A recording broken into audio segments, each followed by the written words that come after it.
नमस्कार, मैं रमेश वल्लभ भाई पटेल। आज आपको एक ऐसे शख्स से मिला रहा हूं जो कि बहुत ही पॉपुलर और बहुत ही कर्मठ, ईमानदार विधानसभा मेजा के युवा नेता हैं। नमस्कार, मैं रक्षा मंत्री यादव। फिलहाल मैं मेजा से हूँ, मेरा परिचय यही है। रक्षा मंत्री यादव जी, आपके नाम के पीछे बहुत ही अच्छी कहानी है। जरा हमारे दर्शकों को उस कहानी के बारे में बताइए। जी जरूर। फिलहाल अक्सर लोग जानते हैं मैं समाजवादी पार्टी से जुड़ा हूँ और बचपन से ही मेरा समझिए राजनीति से मेरा जुड़ाव रहा। जब नेताजी देश के रक्षा मंत्री रहे जिस दौरान, उसी दौरान मेरे इधर आए, जिस दिन आए मैं उसी दिन पैदा हुआ। अच्छा। तो गांव में लोगों ने मेरे दादी से पूछा कि आपके घर लड़का पैदा हुआ कि लड़की, तो दादी ने मेरे बताया कि मेरे घर में न लड़का पैदा हुआ है न लड़की पैदा हुआ है, मेरे घर में रक्षा मंत्री पैदा हुए हैं। हाँ। तभी से लोग मुझे रक्षा मंत्री के नाम से जानने लगे। इसके पीछे की बहुत ही हम कहानी सुने थे, हम अपने दर्शकों को उसको बताना चाहते थे जो नहीं जानते हैं कि रक्षा मंत्री आपका नाम क्यों पड़ा। जी जी। आप रक्षा मंत्री जी, ये बताइए कि आप राजनीति में किससे प्रेरित होकर उतरे हैं? अब फिलहाल समझिए नेताजी, समाजवादी पार्टी और आदरणीय अखिलेश यादव जी। लोग ये कह सकते हैं कि आप जातिवाद या अखिलेश जी से जाति की वजह अखिलेश यादव, हम यादव इसलिए अखिलेश यादव से जुड़े, तो ऐसा नहीं है। अखिलेश यादव विजनरी लीडर है। अखिलेश यादव की जो सोच है वो मुझे और किसी लीडर में नहीं दिखा, क्योंकि अखिलेश यादव 5 साल जब मुख्यमंत्री बनते हैं तो उनकी सोच को देखिए। अगर मैं बात करें एक्सप्रेसवे की, तो उन्होंने ऐसा एक्सप्रेसवे दिया कि किसी भी समय देश में कोई भी संकट पड़े तो लड़ाकू विमान उस एक्सप्रेसवे पर उतार सकते हैं। और बात करें मेट्रो की, तो आज तक जो वर्तमान सरकार है एक भी मेट्रो उत्तर प्रदेश को नहीं दे पाई, मगर हमारे नेता ने मेट्रो भी दिया, एक्सप्रेसवे दिया। बच्चे, जो हमें याद होगा आपको भी याद होगा फिलहाल, कि गांव में आज के 10 साल पहले, 10 साल 12 साल पहले लैपटॉप बहुत बड़ी चीज थी। आज तो भाई ठीक है, सबके पास फोन है, लैपटॉप है, सारी चीज है, मगर उस जमाने में लैपटॉप बहुत बड़ी चीज थी। मगर मैं उस नेता आदरणीय अखिलेश यादव को धन्यवाद देना चाहता हूं कि जिस गली मोहल्ले में आप जाएंगे और उसमें पता करिए, हर गली मोहल्ले में एक एक लैपटॉप मिला था। जी बिल्कुल बिल्कुल, हमारे गांव में भी कई लड़के पाए थे उससे। तो ये सोच, बड़ी सोच है। अच्छा, आप पूरा मिला के माननीय अखिलेश यादव से प्रेरित होके चुनाव में उतरे हैं और नेतागिरी कर रहे हैं। अब राजनीति तो शुरू से ही किया जा रहा है। जी बिल्कुल। फिलहाल हम लोग मानिए तो सक्रिय राजनीति में 2014 से, जी 2014 से हम क्या कहते हैं, प्रधानमंत्री का विरोध भी, जेल भी गए, जेल की भी यात्रा किए, कई बार जेल गए।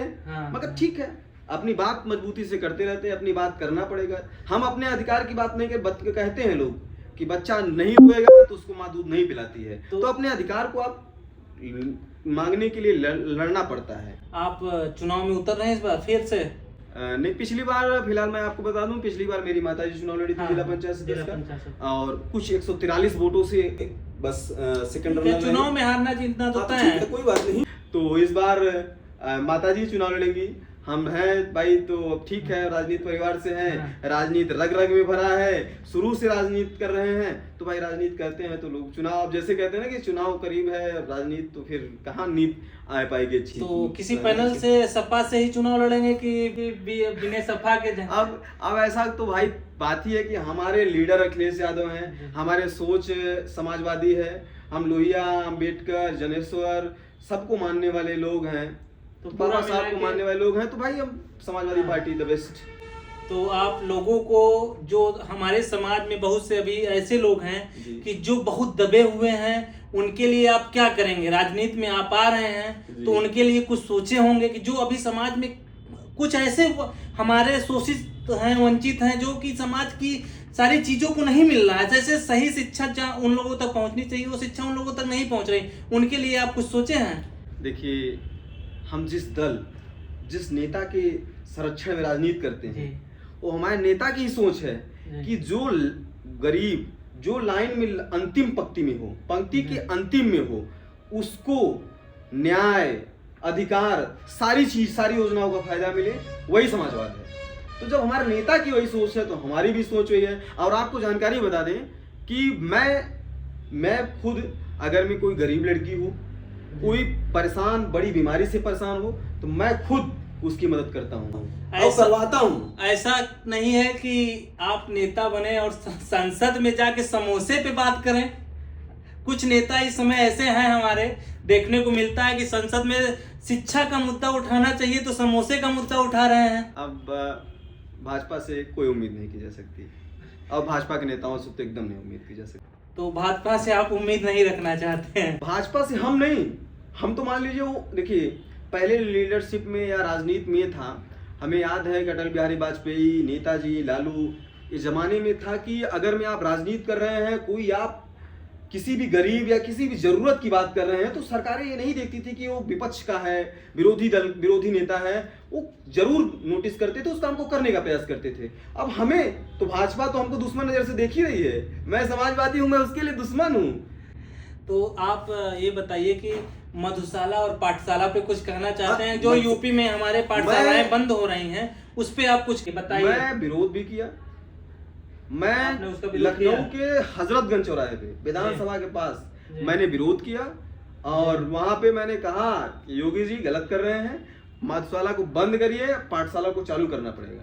और कहीं ना कहीं सरकार, उसके लिए भी आप जेल गए?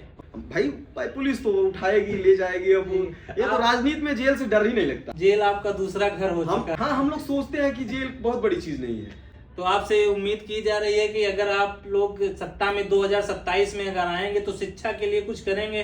जैसे कि अखिलेश भैया की सरकार आती है, समाजवादी सरकार सत्ता में आती है 2027 में, तो शिक्षा के लिए आप क्या करेंगे?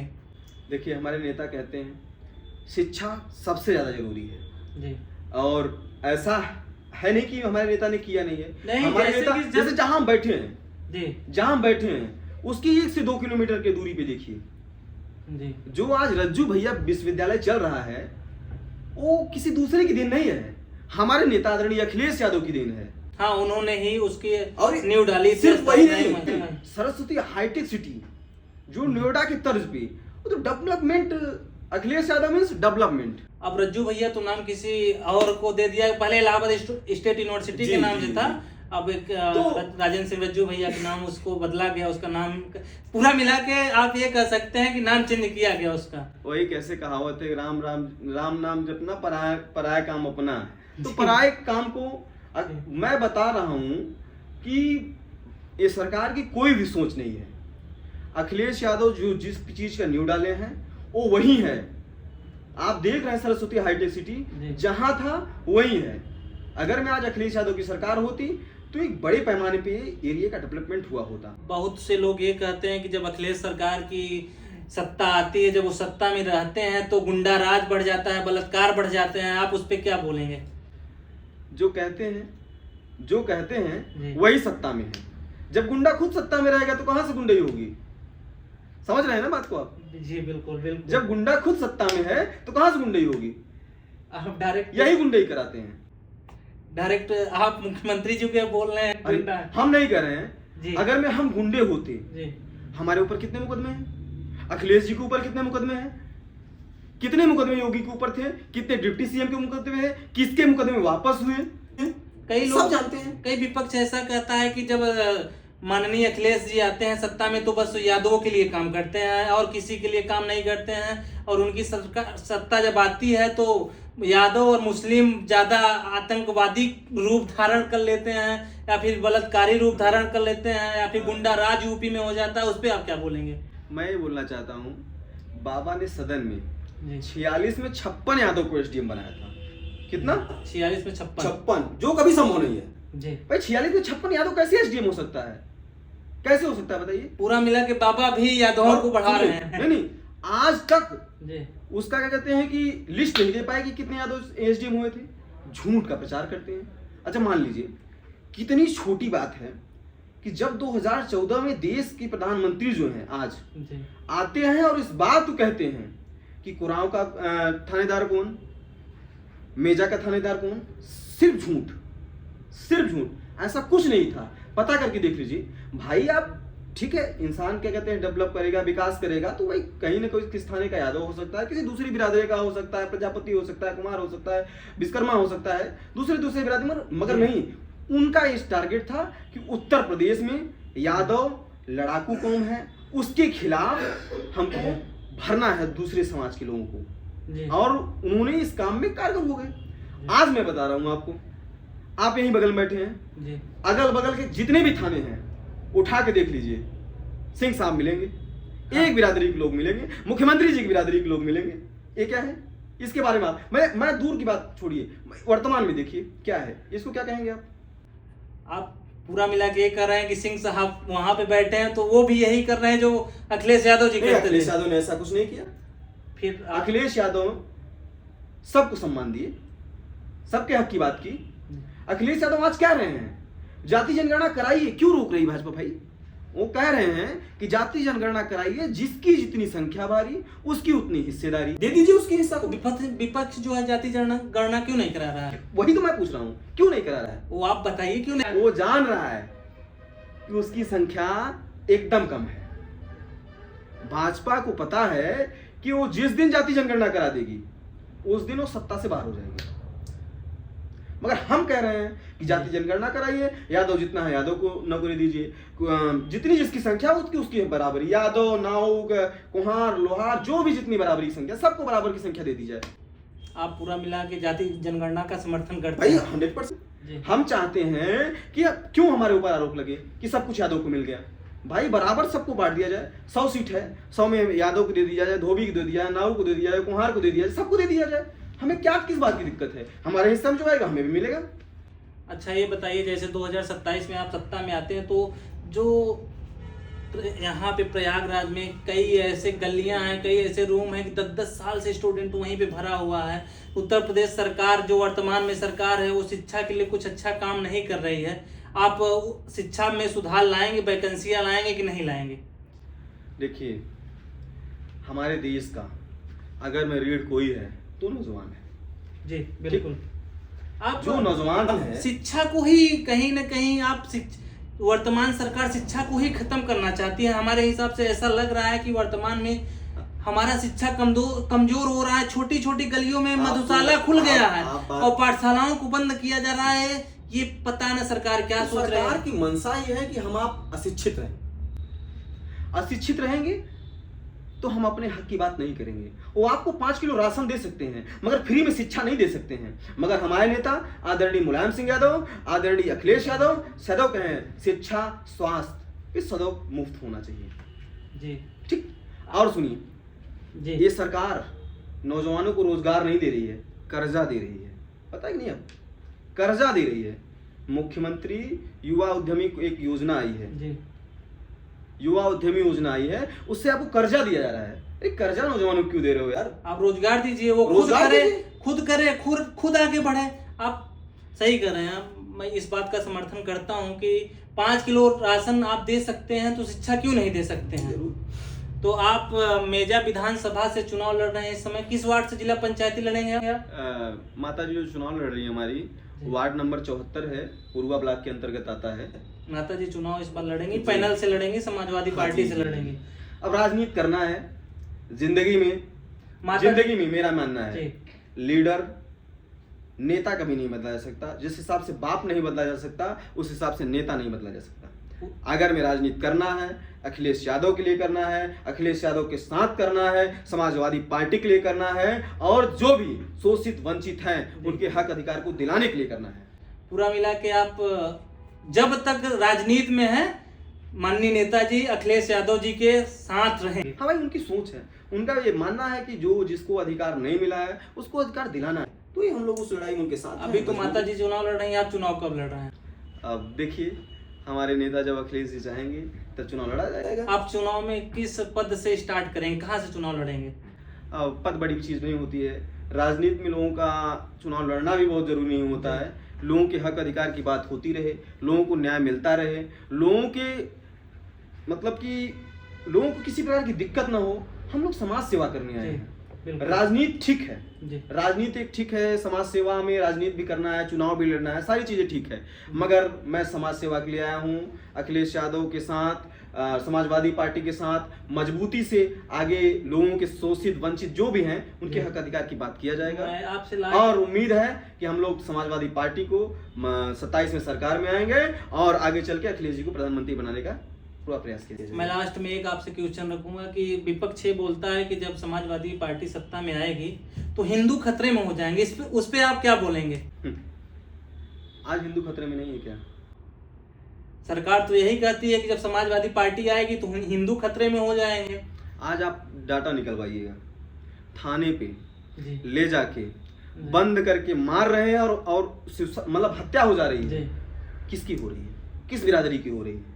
पीडीए के लोगों की हो रही है। ठीक, तो वो हिंदू नहीं है क्या? जो पीडीए वो हिंदू नहीं है क्या? बिल्कुल है, बिल्कुल है। तो फिर वहां फिर हिंदू चीजें मर कहाँ जाती है? जग कैसे वो सोच पाते हैं?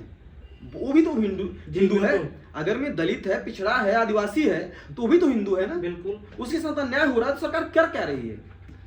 कहीं न कहीं ये सरकार, आप कह रहे हैं कि मात्र हिंदू बोल के राजनीति कर रही है। ये हिंदू करने वाले लोग, इनको ये नहीं समझ में आता रमेश भाई। जी जी।